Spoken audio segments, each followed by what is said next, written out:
Chapter 4 motion in 2D और इसके अंदर हम डिस्कस करेंगे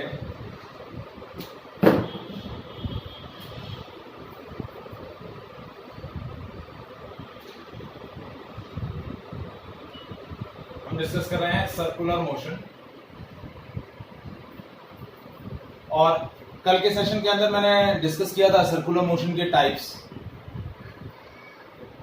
दो टाइप थे, uniform circular motion and non uniform circular motion. हाँ मैत्री बताएं बेटा, सर्कुलर यूनिफॉर्म सर्कुलर मोशन क्या होता है?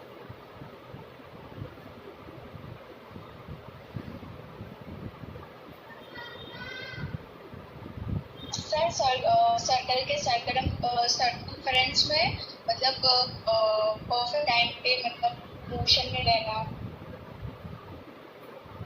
Krisha, what is uniform circular motion?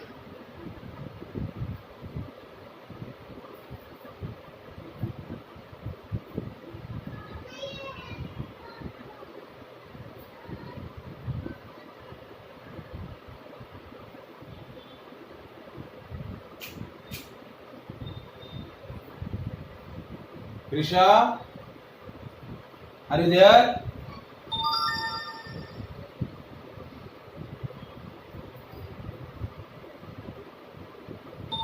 हाँ मोहम्मद। सर सर्कुलर मोशन जो सर्कुलर फॉर्म में होता है, सर्कुलर फॉर्म में होता है और यूनिफॉर्म रहता है थ्रू। यूनिफॉर्म सर्कुलर मोशन में कौन सा पैरामीटर कांस्टेंट रहता है?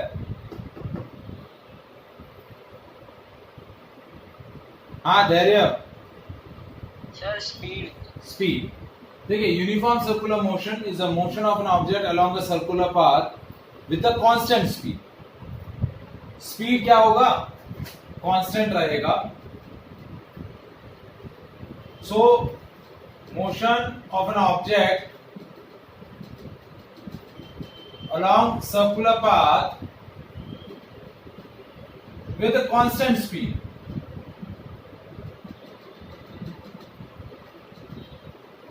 स्पीड कांस्टेंट है,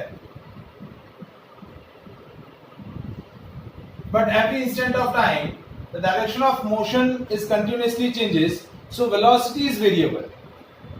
Continuously at every instant of time velocity is different, so uniform circular motion is also a accelerated motion. It is also uniform accelerated motion. कैसी motion है? Uniform accelerated motion.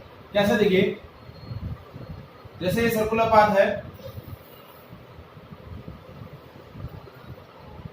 तो क्या हो रहा है? एवरी इंस्टेंट ऑफ टाइम आपकी velocity change हो रही है। जैसे ऑब्जेक्ट यहां पर है तो आपका स्पीड ये है, ऑब्जेक्ट यहां पहुंचा तो स्पीड कांस्टेंट है लेकिन डायरेक्शन ऑफ मोशन चेंज हो गई। ऑब्जेक्ट यहां है तो स्पीड कांस्टेंट है लेकिन डायरेक्शन ऑफ मोशन चेंज हो गई। यहां है तो स्पीड सेम है लेकिन डायरेक्शन ऑफ मोशन चेंज हो गई।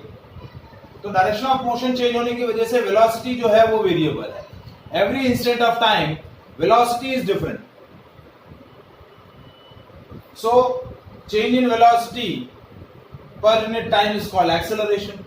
तो हर इंस्टेंट ऑफ टाइम पर वेलोसिटी डिफरेंट हो रही है, तो ये कैसी मोशन होगी? Uniform circular motion is accelerated motion. तो जब भी पार्टिकल या जब भी कोई ऑब्जेक्ट सर्कुलर पाथ में कांस्टेंट स्पीड से ट्रेवल करता है तो वो स्पीड यूनिफॉर्म सर्कुलर मोशन बोली जाती है। और वो कैसा मोशन बोला जाता है? Uniform accelerated motion.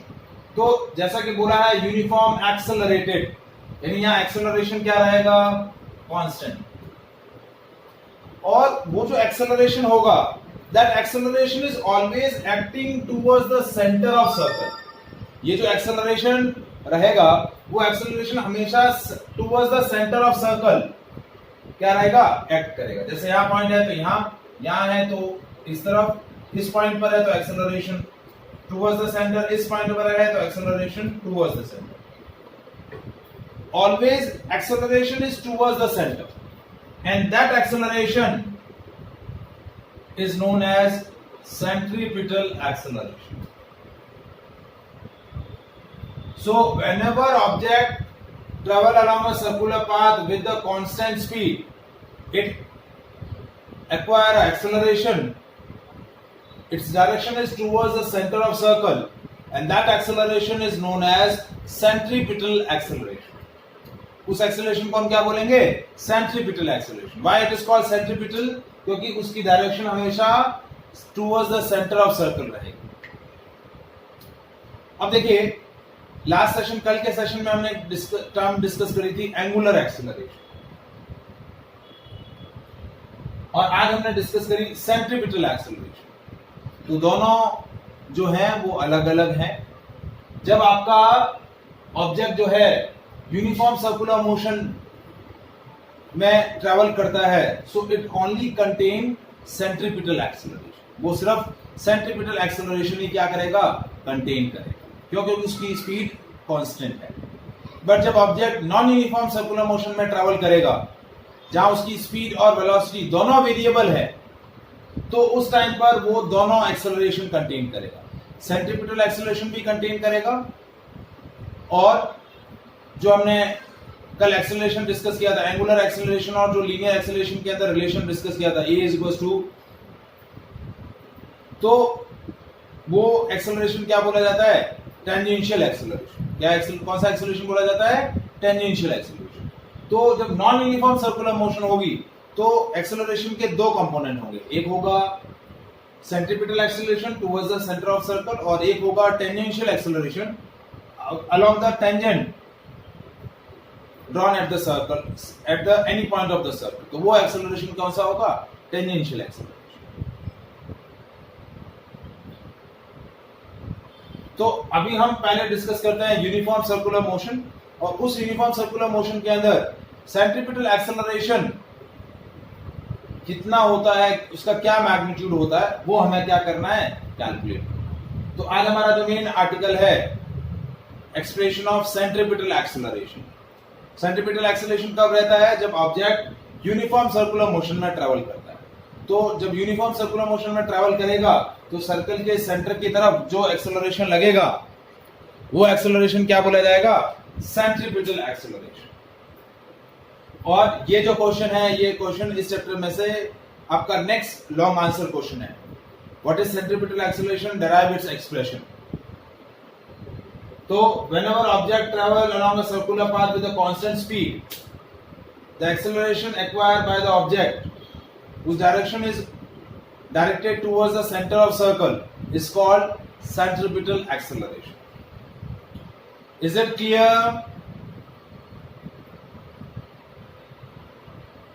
Yes, sir. ठीक है. तो अब हम डिस्कस करते हैं एक्सप्रेशन ऑफ सेंट्रीपिटल एक्सेलरेशन.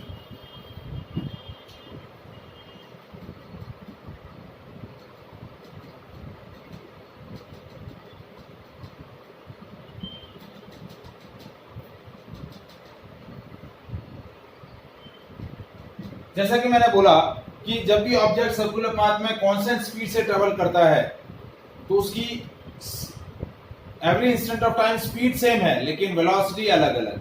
ठीक है. जैसे मैं सर्कुलर पाथ का एक स्मॉल सा पार्ट मैं कंसीडर करूं, ये एक स्मॉलर सा पार्ट मैंने लिया, सर्कुलर आर्क, और ये मेरा सेंटर ऑफ सर्कल है. डायग्राम दिख रहा है आप लोगों को?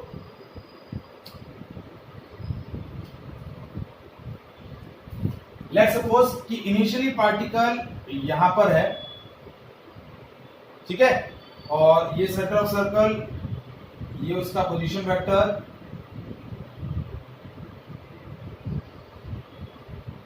ठीक है, और यहां पर इसकी जो वेलोसिटी है, लेट्स सपोज वो वेलोसिटी मैंने ले ली v1, क्योंकि वेलोसिटी जो है वो टेंजेंशियल रहेगी.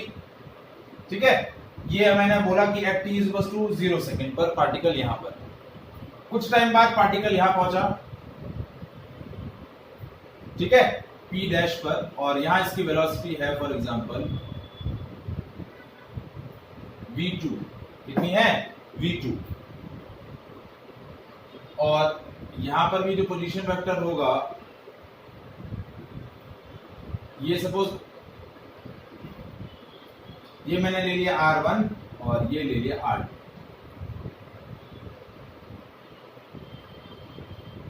अब जब पार्टिकल पॉइंट P से पॉइंट P डैश पहुंचा है तो अलोंग अ सर्कुलर पाथ, तो ये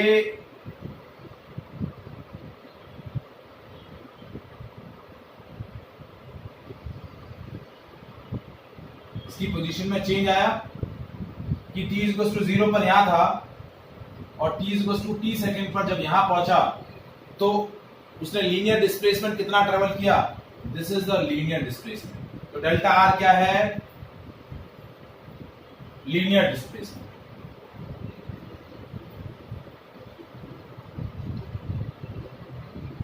and that is r2 minus r1, final position vector minus initial position.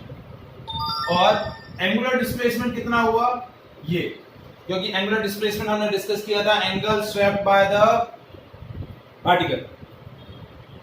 तो इनिशियली पार्टिकल यहां पर है, यहां फाइनली यहां पहुंचा तो इतना एंगल स्वेप किया, तो ये हो गया डेल्टा थीटा। ये क्या हो गया, डेल्टा थीटा क्या हो गया, angular displacement.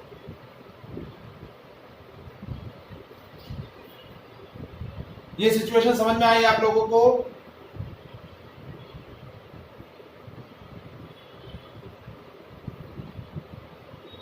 Is it clear? Yes sir. ठीक है, मैंने एक छोटा सा मोशन का एक छोटा circular path, uniform circular motion का एक छोटा सा पोर्शन डिस्कस किया कि इनिशियली पार्टिकल P पर था जहां पर उसकी वेलोसिटी थी v1। कुछ टाइम बाद पार्टिकल जब P डैश पे पहुंचा तो वहां उसकी वेलोसिटी चेंज होके क्या हो गई, v2, क्योंकि every instant of time velocity different होगी, स्पीड सेम है। यहाँ पोजीशन वेक्टर r1 है, ये पोजीशन वेक्टर r2। देखिए r1 और r2 पोजीशन वेक्टर हैं। देखिए बेसिकली ये हुए रेडियस ऑफ सर्कल, तो r1 और r2 का जो मॉडुलस होगा वो इक्वल होगा। डायरेक्शन चेंज होने की वजह से हमने इनको अलग अलग वेरिएबल कंसिडर किया। क्या किया है, अलग अलग वेरिएबल कंसिडर किया। तो अब क्या कर रहा हूं मैं, अब ये जो पोजीशन में चेंज आया, इस चेंज को कैसे रिप्रेजेंट कर रहा हूं, जैसे देखिए ये पॉइंट P पर जो वेलोसिटी थी, जैसे ये एक पॉइंट है, मैं एक सिमिलर ट्रायंगल ड्रॉ कर रहा हूं।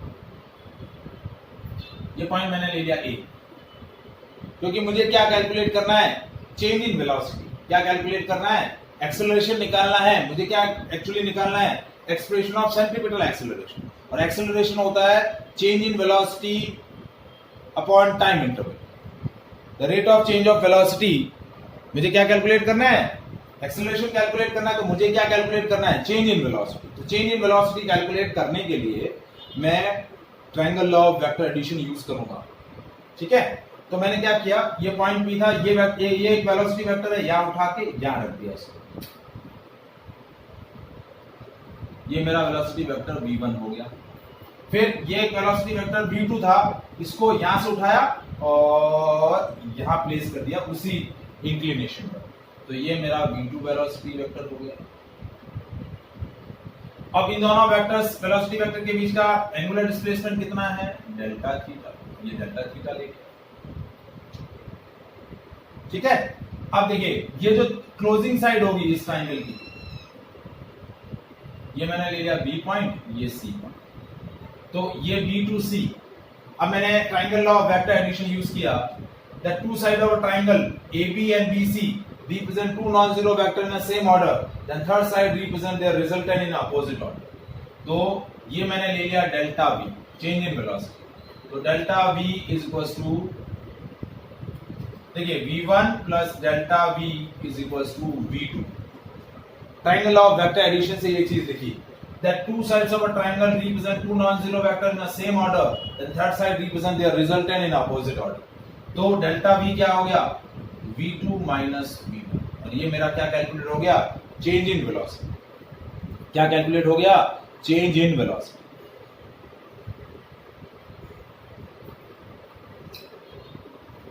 Is it clear? Yes sir. अब देखिए ट्रायंगल ABC और ट्रायंगल CPP डैश, ये दोनों मेरे कैसे ट्रायंगल हैं, सिमिलर ट्रायंगल। क्या है, सिमिलर ट्रायंगल।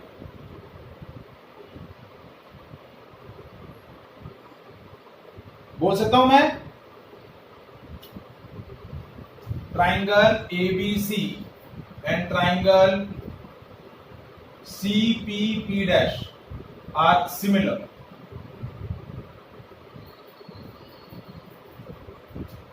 और लास्ट ईयर आपने मैथ्स के अंदर सिमिलर ट्राइंगल्स पढ़े हैं 10th के अंदर। तो सिमिलर ट्राइंगल्स में क्या होता है, दो ट्राइंगल सिमिलर होते हैं तो उनकी जो करस्पॉन्डिंग साइड्स का रेशियो जो होता है वो क्या होता है, इक्वल होता है। बोल सकते हैं ना?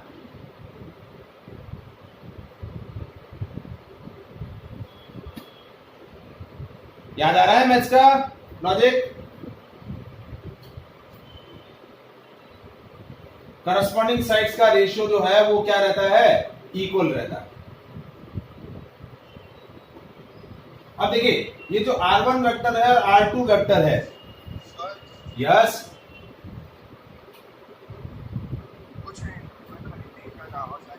देखिए R1 वेक्टर और R2 वेक्टर का जो मॉडुलस है वो इक्वल है और that is R, which is known as radius of circle, जैसा मैंने पहले भी बोला था।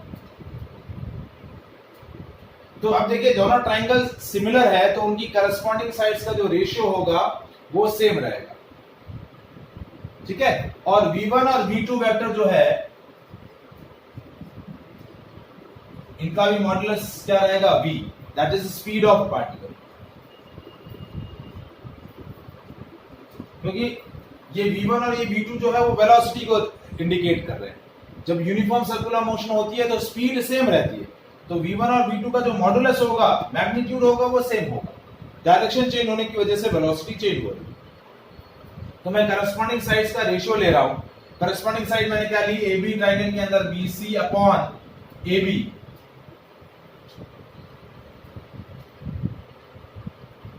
इज इक्वल्स टू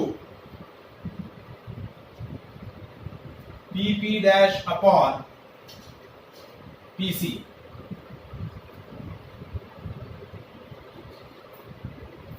ये साइड और ये साइड और ये साइड और ये साइड। तो BC जो है, BC का लेंथ क्या है, मॉडुलस ऑफ डेल्टा V। मुझे लेंथ लेनी है, मॉडुलस ले रहा हूं मैं, डायरेक्शन नहीं ले रहा हूं, क्योंकि BC की लेंथ क्या होगी, डेल्टा V, ठीक है।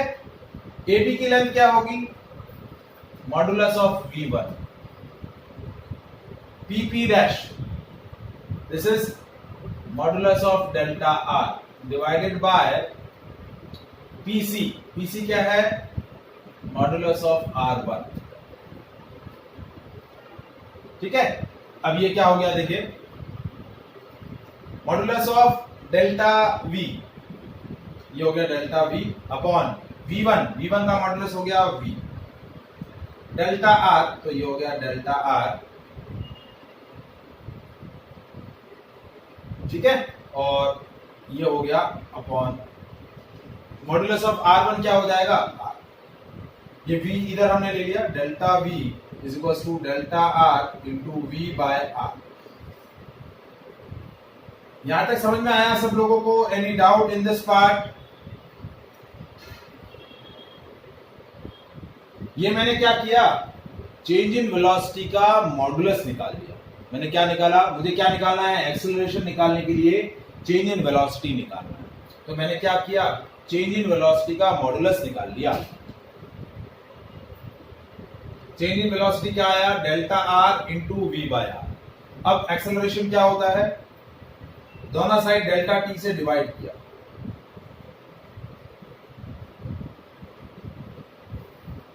सो delta V by delta T, limit मैंने चेंज करी, डेल्टा T टेंड्स टू 0, ठीक है। और यहां पर भी मैंने क्या किया, limit delta T tends to 0, तो ये हो गया dV बाय dt और ये हो गया dr by dt into V by R। तो dV बाय dt, ये dV बाय dt जो है वो क्या होता है, एक्सेलरेशन, और dr बाय dt क्या होता है, V, तो V into V by R। तो सेंटीमीटर एक्सेलरेशन का फॉर्मूला क्या बन गया, AC is equal to V square by R। This will be the expression of centripetal acceleration. और इसकी डायरेक्शन देखिए, हमने मोशन इन 2D के अंदर पढ़ा था कि direction of acceleration is always towards the direction in the change in velocity. तो चेंज इन वेलोसिटी किस डायरेक्शन में दिख रही है आपको? BC। ये जो BC की डायरेक्शन है, देखिए किस डायरेक्शन में, इस तरफ है, तो यही आपकी सेंट्रीपिटल एक्सेलरेशन की डायरेक्शन हो जाएगी। Centripetal acceleration is always directed towards the centre of circle. तो AC हमेशा किस तरफ लगेगा? Directed towards the centre of circle.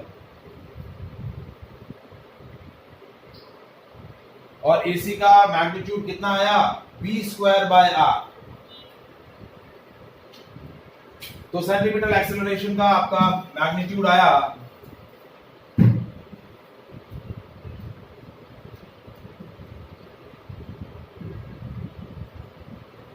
this is acceleration occupied by the object when it travel in a circular path with a uniform speed, uniform circular motion. AC is equals to v²/r।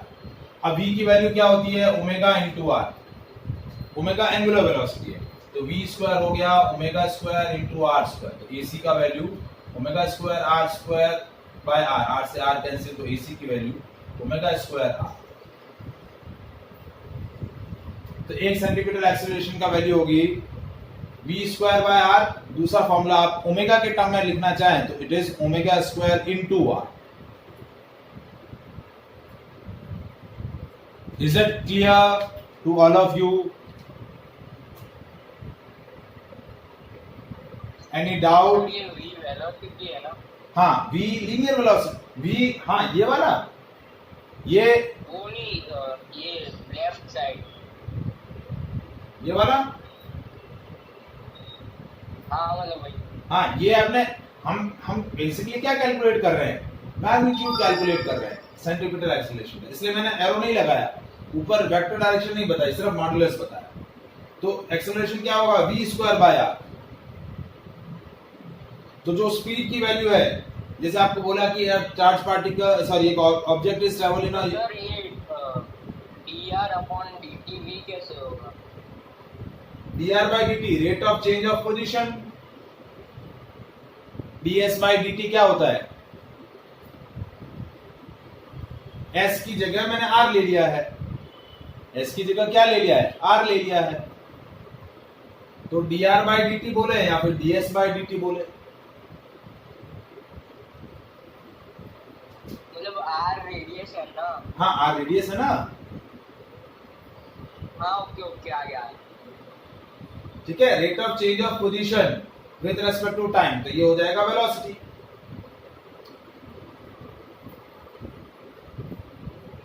Is it clear? Yes sir.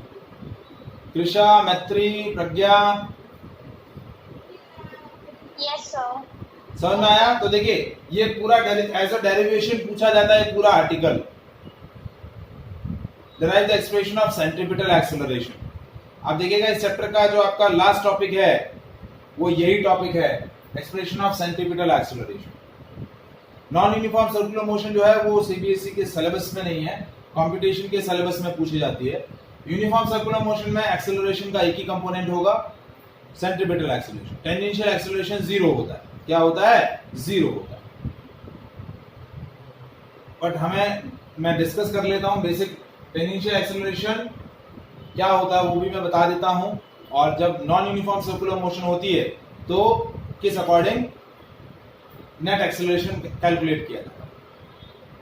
तो centripetal acceleration तभी exist करेगा जब uniform circular motion होगी, ठीक है। Non uniform में centripetal acceleration भी exist करेगा और साथ साथ में एक और एक्सेलरेशन का कंपोनेंट एग्जिस्ट करेगा, वो होगा टेंजेंशियल एक्सेलरेशन, ठीक है। Is it clear?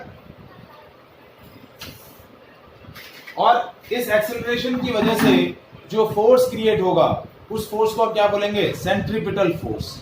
यदि आपको पूछा जाए कि what will be the formula of centripetal force, देखिए force and laws of motion हमारा नेक्स्ट चैप्टर ही है। तो सेंट्रीपिटल फोर्स का वैल्यू क्या जाएगा? फोर्स होता है मास इनटू एक्सेलरेशन।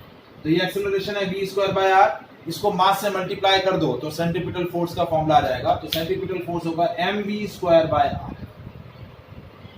क्या हो जाएगा? mv²/r। Is it clear?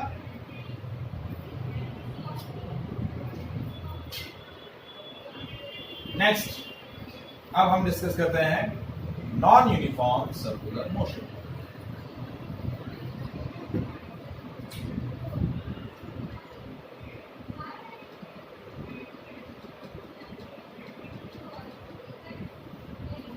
तो नॉन यूनिफॉर्म सर्कुलर मोशन के अंदर हमने क्या बोला कि अ सर्कुलर मोशन या motion of an object along a circular path with a variable speed and variable velocity. Speed और वेलोसिटी दोनों ही क्या हैं? वेरिएबल है। ठीक है, तो वो मोशन कैसी बोली जाएगी? आपकी non uniform circular motion. Is it clear? समझ में आया बेटा? तो नॉन यूनिफॉर्म सर्कुलर मोशन में क्या होता है? आपका स्पीड वो भी वेरिएबल होता है और वेलोसिटी भी क्या होती है? वेरिएबल। ये स्पीड हो गया और वेलोसिटी भी क्या होती है? वेरिएबल। अब देखिए, हमने रिलेशन डिराइव किया था, जैसा कि लीनियर वेलोसिटी और एंगुलर वेलोसिटी के अंदर रिलेशन डिराइव किया था। तो हमने रिलेशन क्या था? v = r cross omega. Vector form में यदि v को हम लिखें तो v = r क्रॉस ओमेगा। अब देखिए, ये तीनों वेक्टर क्वांटिटी है। ये वेलोसिटी है, लीनियर वेलोसिटी, ये एंगुलर वेलोसिटी और ये आपका पोजीशन वेक्टर। तीनों वेक्टर हैं। अब मैं यहां क्या कर रहा हूं? Differentiate with respect to time. इस पूरी टर्म को डिफरेंशिएट कर रहा हूं। यहां प्रोडक्ट रूल लगेगा। प्रोडक्ट रूल मैंने आपको बताया था, फिर से वापस बता रहा हूं। जब दो वेक्टर क्वांटिटी या दो क्वांटिटी जब आपकी प्रोडक्ट में होती है और उसको हम डिफरेंशिएट करते हैं, तो एट ए टाइम एक का डिफरेंशिएशन होगा, दूसरा कांस्टेंट रहेगा। जैसे आपको बोला d/dx of u dot v, तो क्या होगा? v कांस्टेंट रहेगा, d/dx ऑफ u होगा, प्लस नेक्स्ट प्लस के बाद नेक्स्ट में क्या होगा? u कांस्टेंट रहेगा, d/dx ऑफ v। अब यहां हम डिफरेंशिएट किसके रेस्पेक्ट में कर रहे हैं? टाइम के रेस्पेक्ट में। तो देखिए, ये हुआ d/dt of v is equals to, मैंने क्या किया? ओमेगा को कांस्टेंट रखा, dr/dt cross omega, plus omega को कांस्टेंट रखा, डिफरेंशिएट किसका किया? r का, प्लस इस बार r को कांस्टेंट रखा इनटू d/dt। ठीक है, ये मैंने प्रोडक्ट रूल यूज किया। समझ में आया? Any doubt to anyone?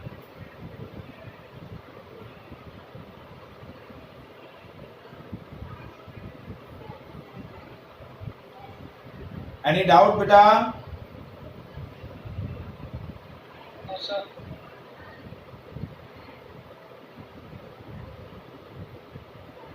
ठीक है, अब dv/dt क्या होता है? एक्सेलरेशन।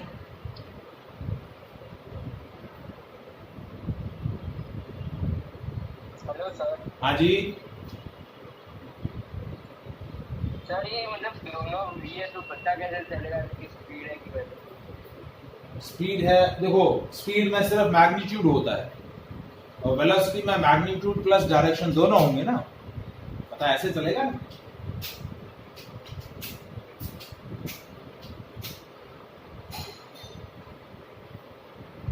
आई चीज समझ में? हाँ confirm?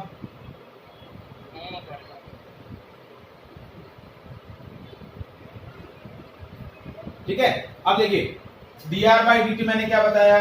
v cross omega plus r into d/dt, ये होता है अल्फा। अब देखिए, a इज इक्वल टू, अब ओमेगा की जगह आप क्या रख सकते हैं? ओमेगा की जगह आप रख सकते हैं v/r, या v की जगह आप रख सकते हैं ओमेगा इंटू r। जो आप चाहें उसको प्लेस कर दें। तो v इंटू v/r और प्लस r क्रॉस अल्फा। तो ये आ गया v²/r और ये हो गया r अल्फा। मैं सिंपल मॉडुलस की बात करूं तो देखिए, v²/r ये आपका एक्सेलरेशन का कौन सा कंपोनेंट है? Centripetal acceleration. क्या है? तो v²/r आपका क्या हो गया? Centripetal acceleration. और आर अल्फा ये आपका कौन सा एक्सेलरेशन होगा? Tangential acceleration. ये आपका है सेंट्रीपिटल एक्सेलरेशन।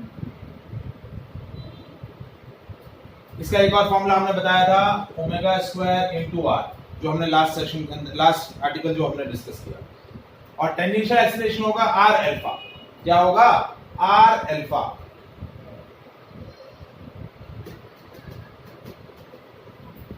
ठीक है, तो आपका नेट एक्सेलरेशन क्या होगा? A is equal to a c plus A t. ये आपका नॉन यूनिफॉर्म सर्कुलर मोशन में ओवरऑल एक्सेलरेशन होगा। ठीक है, यदि मैं डायग्रामेटिकली इसको रिप्रेजेंट करूं तो ये सर्कुलर पाथ, ठीक है, एक्सेलरेशन के दो कंपोनेंट, ये सेंटर, ये आपका centripetal acceleration towards the centre of circle, और ये आपका tangential acceleration towards the tangent, और ये इनका रिजल्ट है। दोनों एक दूसरे के परपेंडिकुलर है, ये इनका रिजल्ट है। तो ये आपका ए आ गया, तो ए की वैल्यू हो गई under root A C square plus A T square, क्योंकि ये हॉरिजॉन्टल कंपोनेंट है, ये एक्सेलरेशन का वर्टिकल कंपोनेंट। टेंजेंशियल एक्सेलरेशन ये आपका centripetal acceleration, sorry tangential acceleration है। टेंजेंशियल एक्सेलरेशन का एक और फॉर्मूला होता है dv बाय dt। क्या होता है? dv by dt। तो दो फॉर्मूला है टेंजेंशियल एक्सेलरेशन के, आर अल्फा या फिर rate of change of velocity dv by dt, और सेंटीमीटर एक्सेलरेशन का फॉर्मूला है v स्क्वायर बाय r या फिर ओमेगा स्क्वायर इनटू r। तो ये आपका नॉन यूनिफॉर्म सर्कुलर मोशन का टाइप हुआ, जिसके अंदर दो एक्सेलरेशन रहेंगे, tangential acceleration as well as centripetal acceleration. Is it clear?